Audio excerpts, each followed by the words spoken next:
Baine was born on July 19th, 2010 at Logan Regional Hospital. He was the cutest kid ever. And he was an awesome kid from day one. I feel like he just came good, you know? He loved anything with wheels. He loved anything that would go fast. He is his father's son in that aspect. He was a boy for sure.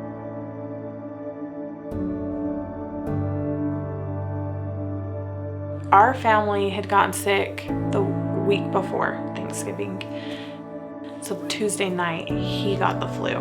He comes in like midnight and he's like, you know, my stomach hurts, I'm gonna throw up. And so he comes in and I'm like, hey, you know the drill. And he's like, hey. So he gets his bucket and he goes downstairs and watches Netflix, and I check on him a couple times and he's fine, you know, and just chilling. So then the next morning he was sleeping, which made sense to me because he was up all night. But really, I think that was the start of where his body was like giving out. And then I woke him up, and that's when I was like, I don't think you're okay. So I tried feeding him. I thought maybe he's dehydrated, so I tried giving him more Coke. And at that point, he's still talking to me, but it was so quick. And so I keep talking to him, and within like a half hour or something, he is still answering me, but his eyes aren't tracking me. So then I get the girls' clothes on, shoes on, and by the time I get downstairs, so maybe 5 minutes, he couldn't look at you, couldn't talk to you, and he was just laying like on the couch. So we pick him up, we haul him in the car, and we just head to the ER. I meet my husband at the ER, and he just pulls him out, takes him in. The first test they ran was his blood sugar, and it was just fine.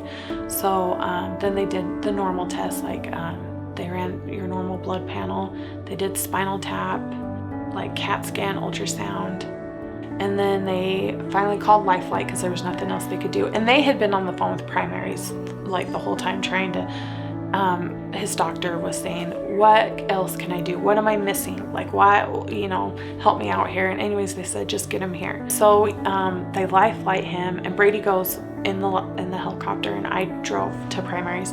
Baine was in the ER there for probably an hour or so, maybe 2 hours, and they had intubated him at that point, and at that point he was in a coma, self-induced, not medically induced. And it had been a couple more hours, and they did run an ammonia test. It was 375, and ammonia levels are usually anywhere between 30 to 40 is normal.